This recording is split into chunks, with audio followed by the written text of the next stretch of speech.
Nawasalimu kwa jina la Jamhuri ya Muungano wa Tanzania. Niseme nisiseme, nimerudi nyumbani. Nimerudi nyumbani mkoa wa Mbeya, ambao nilifanya kazi kama mkuu wa mkoa kwa miaka 2.5. Mbeya niliyoiacha kwa mahudhurio haya, naendelea kuamini kwamba Mbeya ni ngome ya Chama cha Mapinduzi.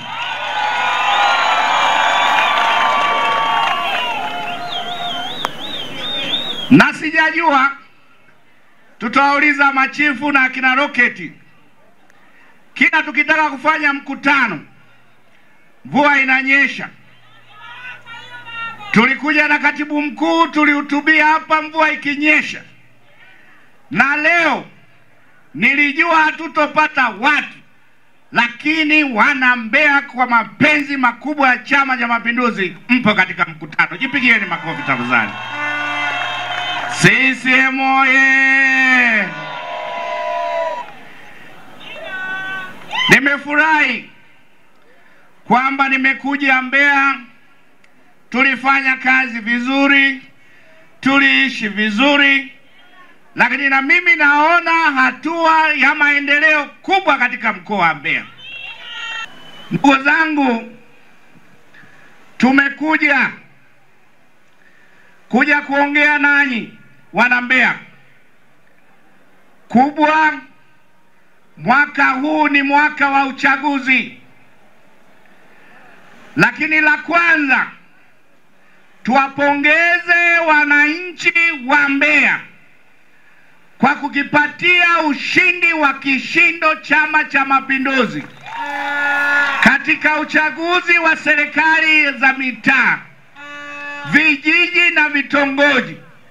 Ushindi ambao Chama cha Mapinduzi kilipata 98%. Tunawashukuru sana.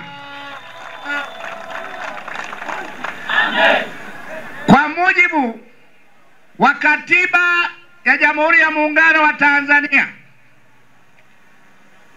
uchaguzi mkuu baada ya serikali za mitaa, maana yake ili ushike dola lazima kushinda uchaguzi mkuu. Sisi tulitumia serikali ya mitaa kutesti mitambo. Mitambo imetiki. Hiyo mitambo tunataka kushinda tena kwa kishindo uchaguzi mkuu huu. Nataka niwahakikishie Chama cha Mapinduzi kipo tayari kwa uchaguzi. Wenzetu hawa wanapita, wanahadaa watu, wanadanganya watu eti tutazuia uchaguzi kwa nguvu ya umma. Hapa Mbeya wana nguvu ya umma? Zaidi nimeona nguvu ya umma wanapokea samaki Rukwa huko.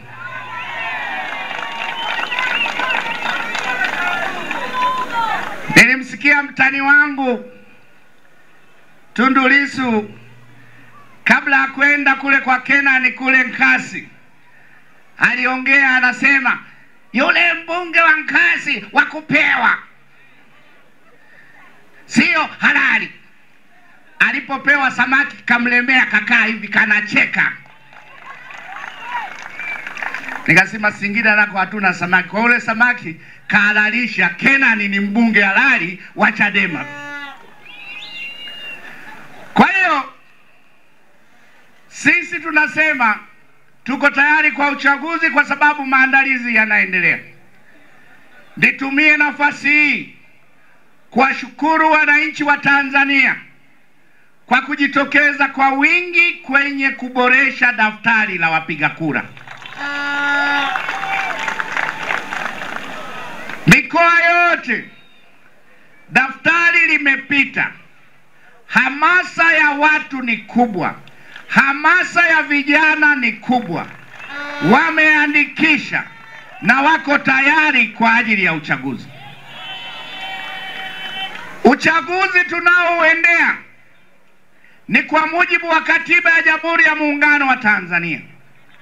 Madiwani tulionao hawapasi kuendelea, lazima wachaguliwe kila baada ya miaka.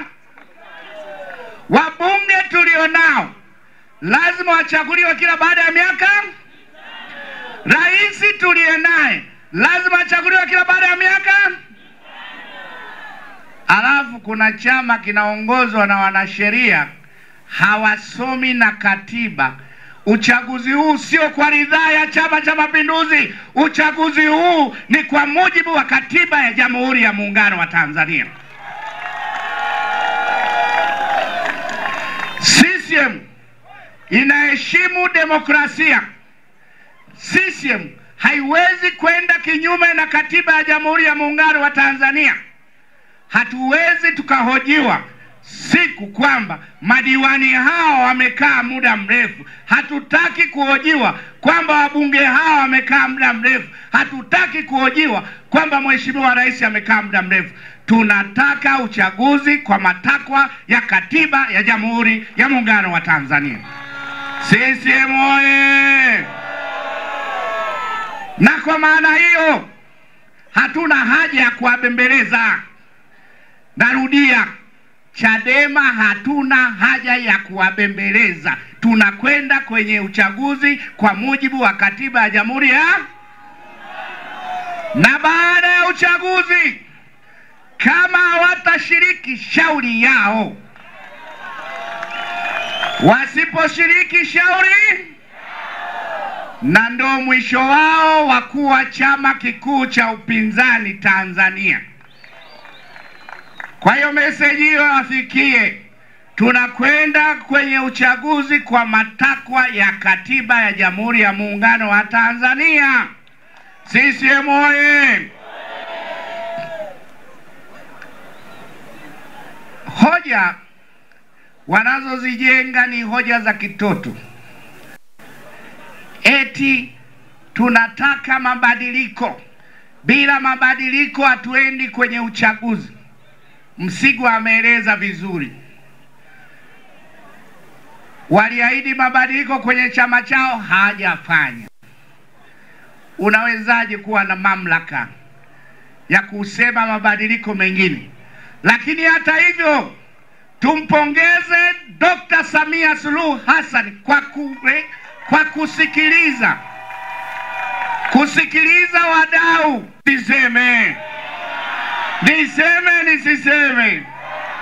Rais alipounda kikosi kazi, Profesa Mkandala akaita vyama vyote vya siasa. Wenzetu Chadema peke yao walikataa kwenda kutoa maoni. Wakasema sisi ni chama kikubwa, sisi tunatakiwa tusikilizwe peke yetu.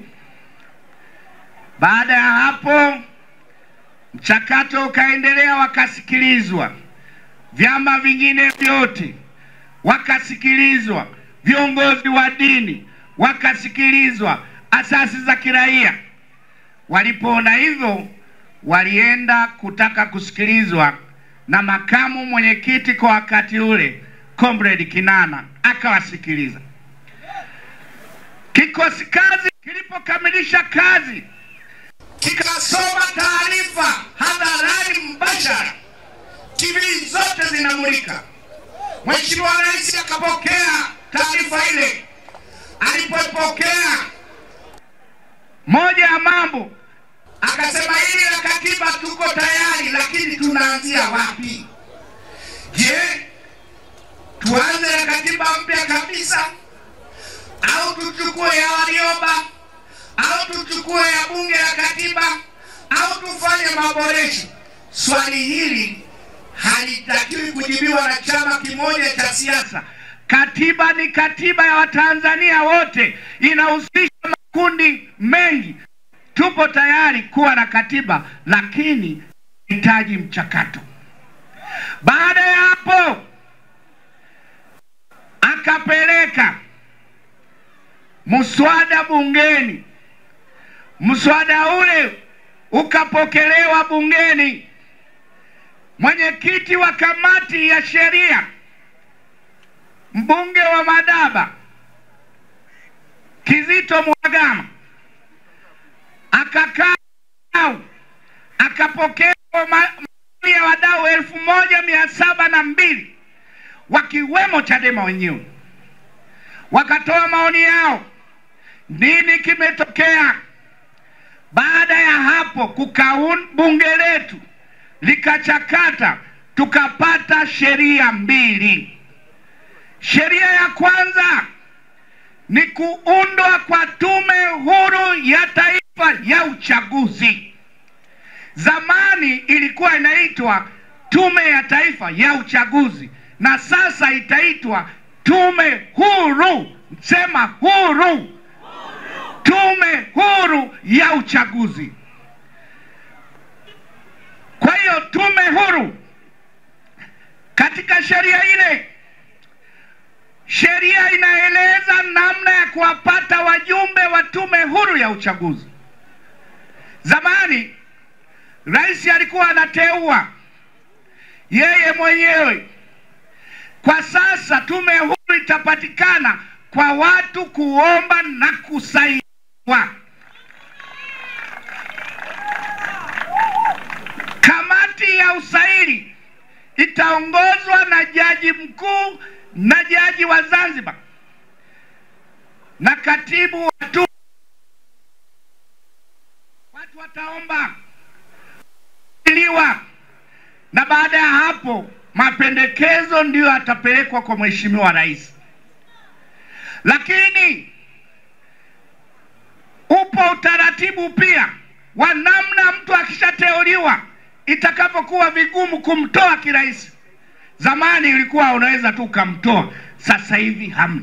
Tumepata Tume Huru ya Uchaguzi. Hiyo ni hatua kubwa sana. Piga makofi kwa Dr. Samia Suluhu Hassan. Piga makofi kwa Bunge la Jamhuri ya Muungano wa Tanzania. Mabadiliko mengine ni sheria ya uchaguzi wa madiwani, wa bunge na Mheshimiwa Rais. Katika sheria hiyo, jambo la kwanza, uchaguzi utasimamiwa na maafisa waandamizi wa umma na sio wakurugenzi kama ilivyokuwa zamani. La pili, hakuna kupita bila kupingwa. Sasa unasikia yule mtani wangu anasema, tumechoka sisi watu kupita bila kupingwa. Nani kakwambia watapita bila kupingwa? Unamsikia, tumechoka wakurugenzi na hii ngua na kusimamia uchaguzi. Nani kakwambia watasimamia wakurugenzi? Kwa hiyo nataka niseme, mabadiliko ni mengi yamefanywa, na niko hapa kuwaambia hawa wameogopa uchaguzi. Hawa wameogopa kuingiza timu uwanjani, lakini haina uhusiano na dabi ya tarehe 8 iliyokuwepo. CCM oye! Wananchi mpo? Wananchi! Wananchi msiniangushe! Wananchi!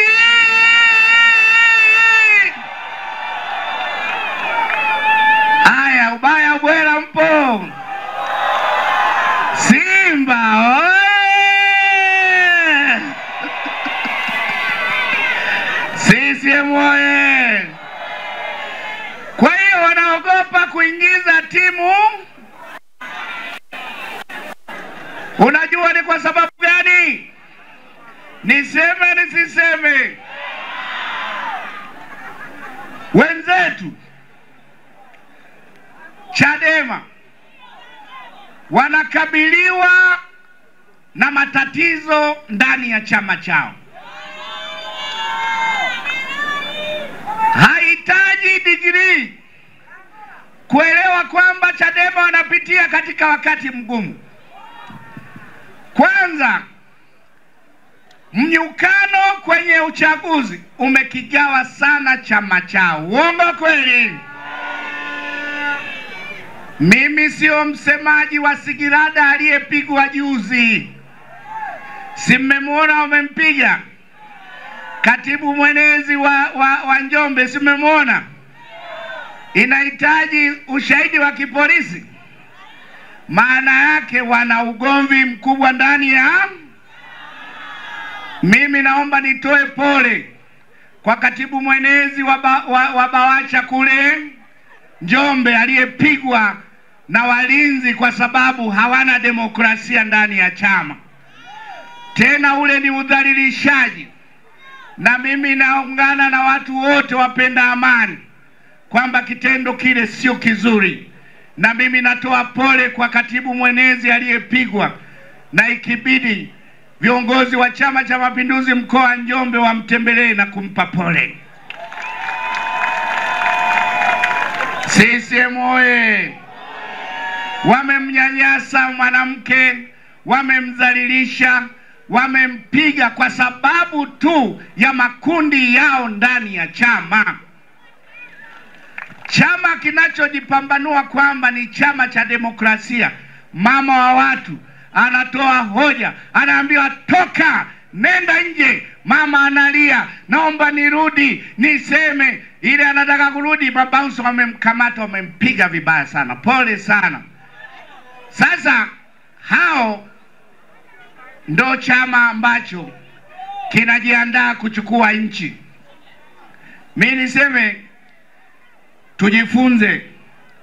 Hawa watu hawajachukua nchi, wanaweza wakapigana kiasi hiki.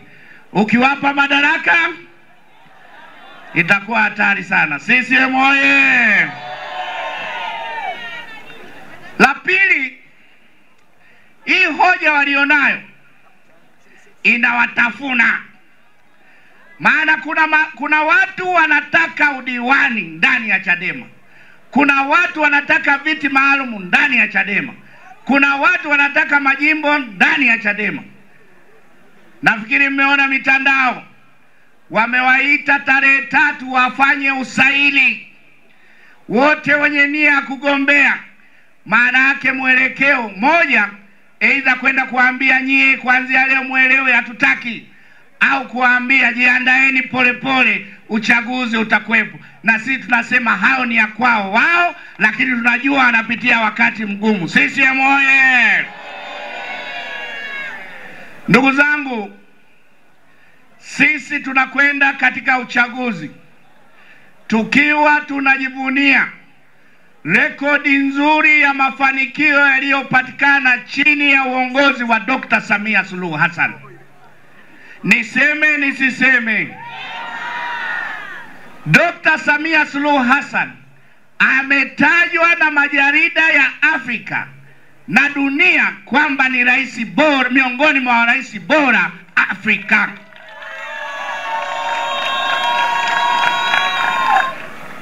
Maendeleo yaliyopatikana ni makubwa.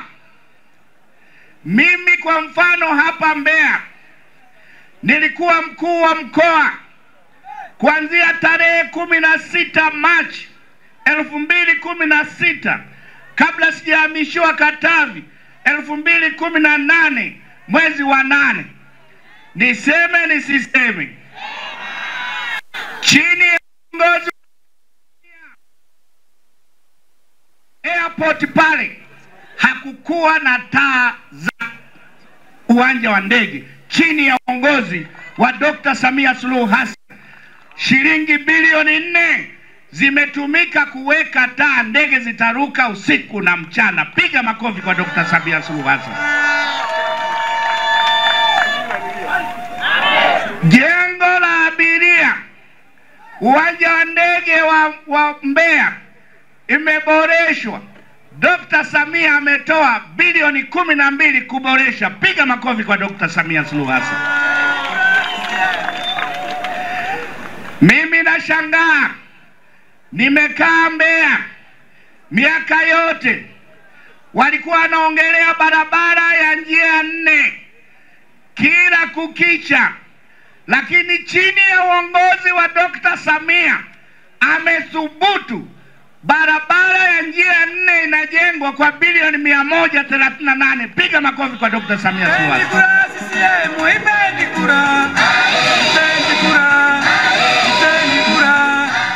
CCM oye! Kuna watu wanasimama wanajifanya wapofu. Hivi lile gari linafanya kazi gani lile? Haya magreda yanayozunguka yanafanya kazi gani? Si kazi ya barabara? Wanasema ujenzi umesimama. Wanajifanya vipofu wakati wanaona ujenzi unaendelea. Changamoto iliyoko hapa sio fedha.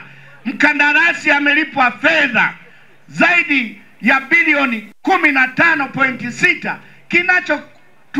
Kinachokwamisha kuwa hii, tumeagiza serikali, mkuu wa wilaya kwa niaba ya mkuu wa mkoa wako hapo anasimamia ujenzi, utaendelea kwa kasi. Piga makofi kwa serikali.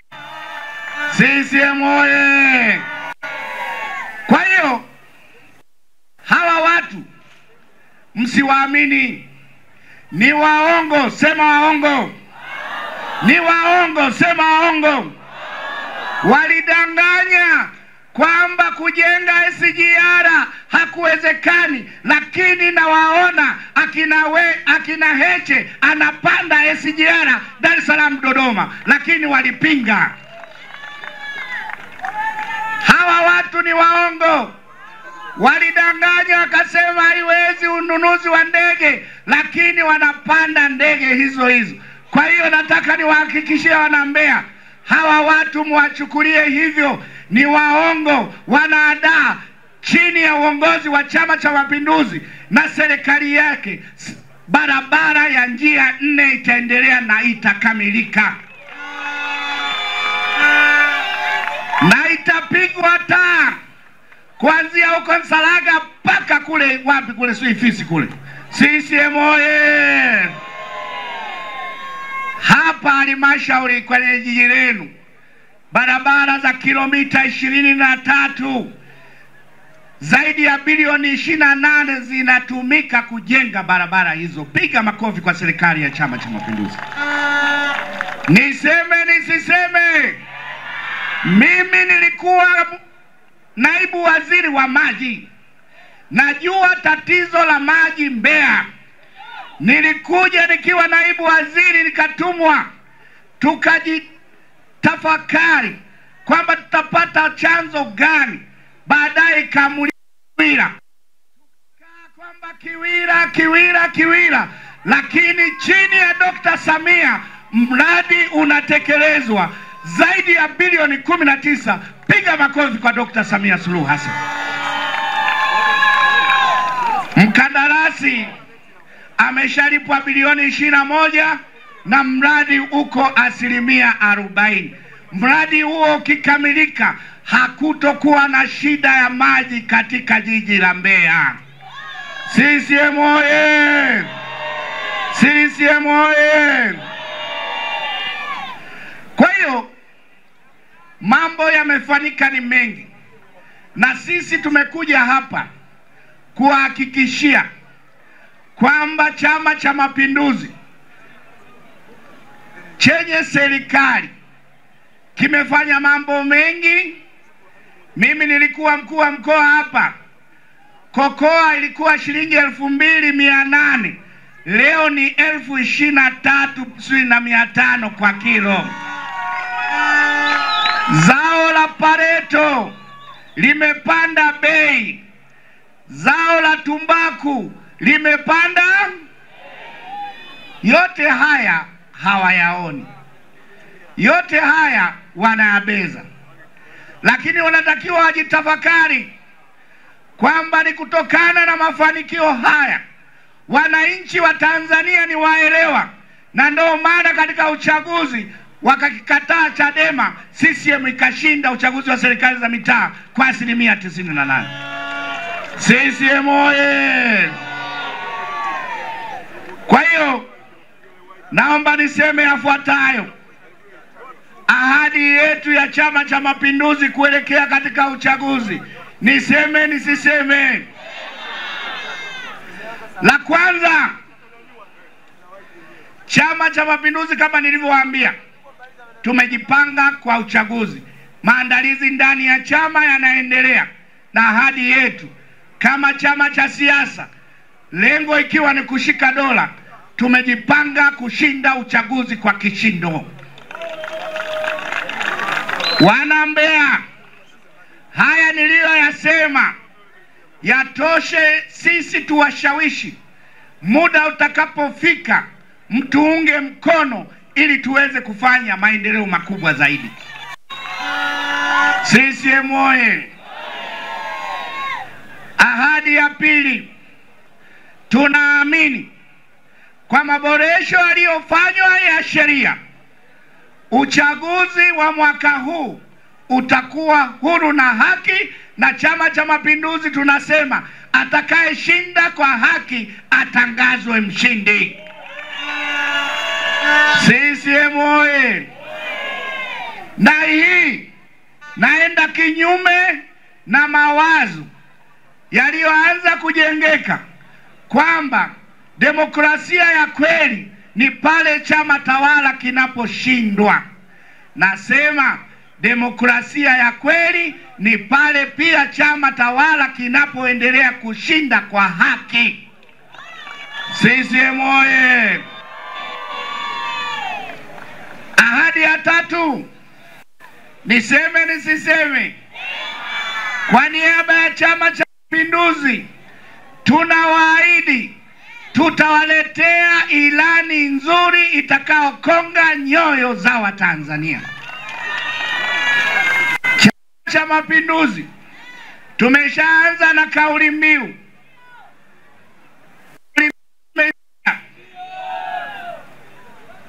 Kwa hiyo kauli mbiu tulioanza nao ndio ambao sisi tumefanya pia kuwatengenezea ilani nzuri: kazi na utu. Kazi na tunasonga.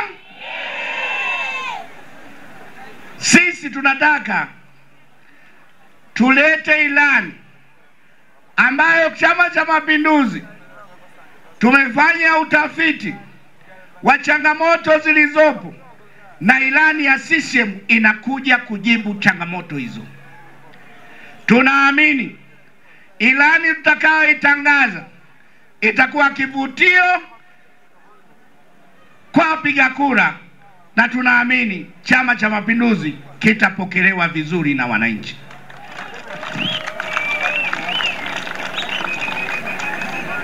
Ahadi ya nne, tunawaahidi Chama cha Mapinduzi kitasimamisha wagombea safi wanaokubalika. Yaani mkoa wa Mbeya hakuna kata itaachwa. Tutasimamisha wagombea safi katika kila kata. Nao majimbo tutaweka wagombea wazuri maana yake hapa Mbeya tunatarajia tushinde kata zote. Tunatarajia tushinde majimbo yote.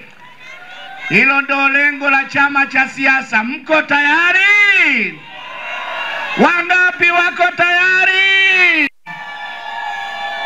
CCM oye!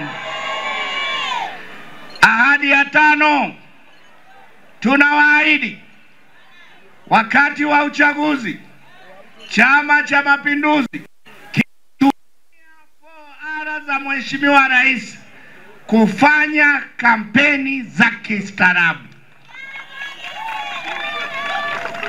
Kampeni za kistaarabu: hatutomtukana mtu, hatutombeza mtu, tutaeleza mambo yanayowagusa Watanzania. Kwa hiyo chama kiongozi CCM tutahakikisha tunafanya kampeni za kistaarabu. Ahadi ya mwisho, tunawaahidi uchaguzi kabla, wakati na baada, nchi yetu kuwa na amani na utulivu. Tutofautiane kwa hoja, lakini Tanzania hii ya kwetu sote. Tutofautiane kwa itikadi, lakini Tanzania hii ni yetu sote. Hakuna Tanzania nyingine. Na ukiangalia wale wenye kihelehele na maneno makali makali, familia zao ziko Ulaya. Uongo kweli? Sasa sisi hatuna nchi nyingine, nchi yetu ni Tanzania. Na hao ambao wanaongea maneno ya kuchochea, tutazuia, tutafanya hiki, waangalieni kwenye nyuso zao, wanazo nchi za kukimbilia. CCM oyee! Kwa hiyo niwaombe sana ndugu zangu wa Mbeya, sisi Chama cha Mapinduzi tumekuja kuwaeleza mambo yanayofanywa, mambo yaliyofanywa na atakaoendelea kufanywa. Sisi tuna imani kwamba uongozi, mamlaka yote yanatoka kwa wananchi. Uongo kweli? Na ndio maana tunajua kwamba tukija na ilani nzuri, tukija na wagombea wazuri, mtakichagua Chama cha Mapinduzi. Uongo kweli? CCM oyee! Nitumie nafasi hii kuwashukuru na kuwapongeza wanachama wapya 50 kutoka Chadema. Unaweza ukajiuliza kwamba juzi kulifanyika mkutano. Sema bonanza. Sema bonanza. CCM juzi kulikuwa na bonanza lisilokuwa na itifaki, mara hiki wala unasikia huu ndo mkutano. Jipigieni makofi tafadhali. Kwa hiyo jamaa wameangalia lile bonanza la juzi, wanasema huko tunakoelekea siku. Niwapongeze sana kwa kujiunga na Chama cha Mapinduzi. Maelekezo katibu wa mkoa na katibu wa wilaya, muwaweke katika usajili sasa mzuri wa Chama cha Mapinduzi. Hawa ni wanachama wanaokwenda kuongeza idadi. CCM ndio chama kikubwa chenye wanachama wengi Afrika, namba 1. CCM oye! CCM ndio chama kikubwa chenye wanachama wengi katika dunia, namba 7. Piga makofi kwa Chama cha Mapinduzi. Na hawa leo tuna wanachama milioni 12. Kwa hiyo ingekuwa milioni 12, leo inasoma milioni 12. Na kazi ya chama, nguvu ya chama ni wanachama wake. Nguvu ya chama ni wafuasi wake. Kwa hiyo hawa tumeongeza jeshi la kukisaidia Chama cha Mapinduzi. Nyie si mnajua hesabu za kutoa na kujumlisha? Juzi, mkutano wa juzi waliingiza wanachama wangapi? 1 kutoka Karatu. Uongo kweli? Leo tumepata wangapi sisi? Jipigieni makofi Chama cha Mapinduzi.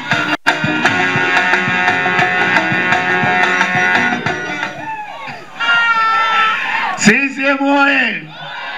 Jamani, tumefunga tutoe nafasi wenzetu waliofunga wakaweze kufuturu. Nawashukuru sana kwa mkutano mzuri na Mungu awabariki sana. Asanteni sana.